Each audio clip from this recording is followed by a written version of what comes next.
అండి, నమస్తే అండి. ఇది చూడండి మందార చెట్టు.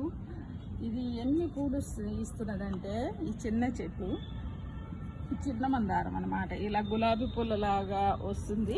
మీకు ఇంతకు ముందు కూడా చెప్పాను, ఇంతకుముందు కూడా వీడియోలో పెట్టాను. దీనికి ఏంటంటే నేను 2 days క్రితము ఒక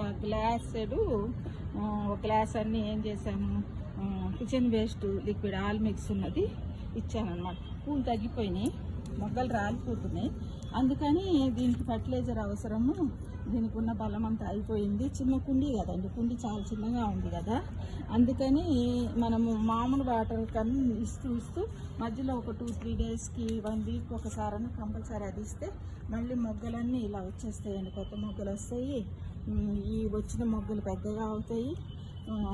ఫ్లవర్స్ కూడా రాలిపోకుండా ఇలా వస్తాయండి. నేను ఈ పూలన్నీ ఇప్పుడు కోసుకుంటాను. చూడండి మీకు ఎన్ని పూలు ఉంటాయంటే దగ్గర 20 పూలు ఉన్నాయేమో నేను అనుకుంటున్నాను. రోజు రోజుకి పెరుగుతున్నాయి. మళ్ళీ ఏమవుతుందంటే దీని బలం తగ్గిపోగానే సాయిల్లో పూల నెంబర్ తగ్గిపోతుంది అన్నమాట. అంటే అప్పుడు మనకు తెలిసిపోతుంది దీనికి మనం ఇచ్చిన ఫర్టిలైజరు అయిపోయింది, బలం అయిపోయింది, దీనికి మళ్ళీ ఇచ్చుకోవాలి అని. మళ్ళీ 2-3 days ఆగి మళ్ళీ మనం ఒక గ్లాస్ అంత ఇచ్చామంటే అయిపోతుంది. నేనేం చేస్తానంటేనండి, నాకు ఈజీగా చేసుకునే విధానం వెతుక్కుంటూ ఉంటాను ఎప్పుడు. ఎందుకంటే అంత టైం తీసి చేయాలంటే కష్టం అవుతుందని ముందు వాటర్ ఇచ్చేసుకుంటాను. అప్పుడు సాయిల్ అంతా తడిసిపోతుంది.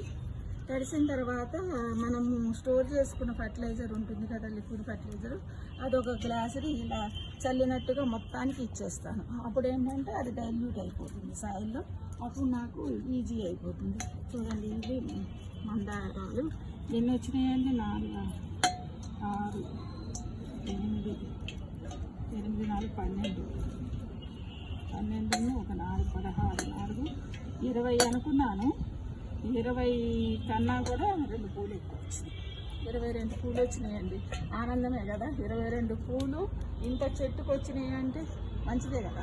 మనం ఇలా చేయగలుగుతుంటే, ఇలా చెట్టు ఇంత చిన్న చెట్టు బంగారు తల్లి ఇన్ని పూలు ఇస్తుంటే ఎవరికి చెట్లు పెట్టుకోవాలనిపించదు చెప్పండి. మన పూజ మొత్తానికి సరిపోతాయి చక్కగా. అన్ని పదాలకి, దేవుడికి, అమ్మవారికి పెట్టడానికి చక్కగా వస్తాయి. ఈ పూలు ఎంత ఇష్టం అమ్మవారికి మందారాలు. ఇదండి, ఇది చూపిద్దామని నేను చేశాను. ఓకేనా అండి? మీకు నచ్చితే నా ఛానల్ని సబ్స్క్రైబ్ చేసుకోండి, ఫాలో చేయండి, లైక్ చేయండి, వేరే వాళ్ళకు కూడా షేర్ చేసి ఇలా చిన్నగా బిగినర్స్ గార్డెన్ చేసుకుంటూ మీరు కూడా లైఫ్ని ఎంజాయ్